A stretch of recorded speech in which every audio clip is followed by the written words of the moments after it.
Necef'te bir eli aşık varmış, ziyaretgah için şam yaradarmış. Kalbinin yağını qatar akşama, elinin eşqiyle gəlib ilhama. Bir beyt söylemiş Hazrete dair, bu sözler dilinde olmuş cevahir. Şem hazırlayıram sana ya Əli, sen özün kabul et gül bəstələrini. O fikir vermeyip daha hiç kimem edib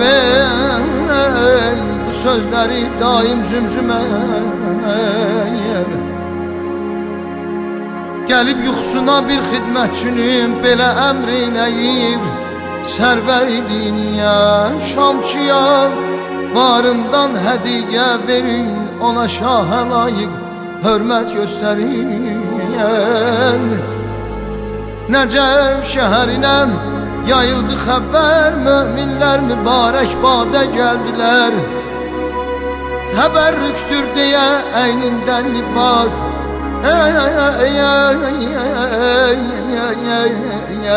hərəsim bir parça etdi iltimamız. Usta nəhayetsiz, paltarsız qaldıyım, əliyə xələtini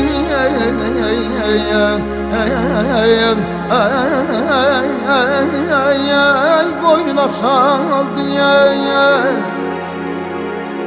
Eşqindən təmənnam ummayan insan çıktı məhəbbətin imtihanından.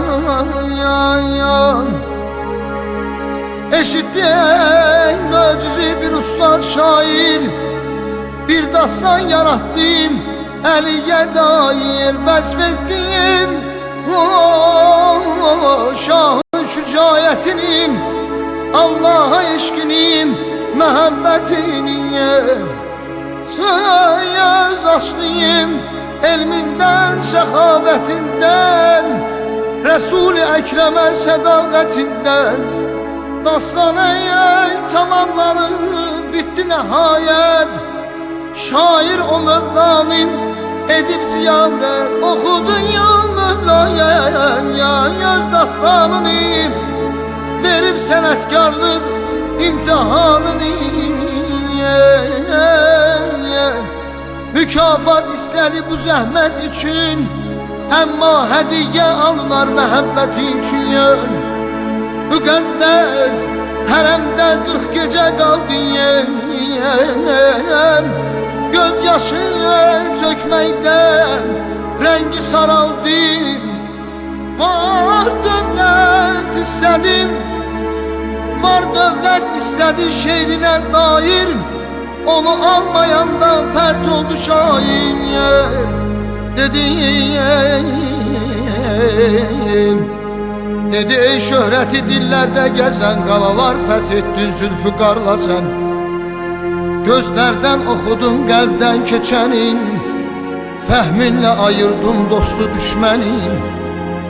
Görünür ki şeirəm vaqif deyilsən, min beyt söylədim şərəfinə mən. Ya Əlim şəninə yazdığım əsər, olmadı şamçının bir beyti qədəmir. Ya Əli haqqımı almasam səndən, bil ki məzarından əl çəkmərəm mən. Xitəmək verməmişdir şair sözünə, qəribə bir yuxu qondu gözünə. Gördü o Mövlanın gül cəmalını, ziyarət eylədim xətt-i xalını. O cənab söylədim bir Hind şairim, səxavət sahibi varlının birim. Bir misra söyləyib illərdən bəriyim, yarımçıq qalıbdır onun sözlərini. Axtarıb ey sən onu soraqlayarsan, misranı beyt edib tamamlayarsan. Dediğim varını böləcək yarim, hədiyyə verəcək sənə onlarını.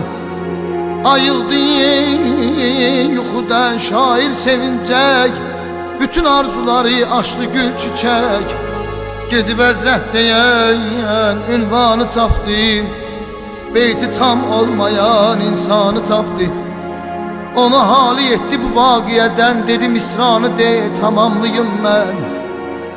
Sahibin sevincdən doldu gözlərim, şövqlən söylədi o bu sözlərim.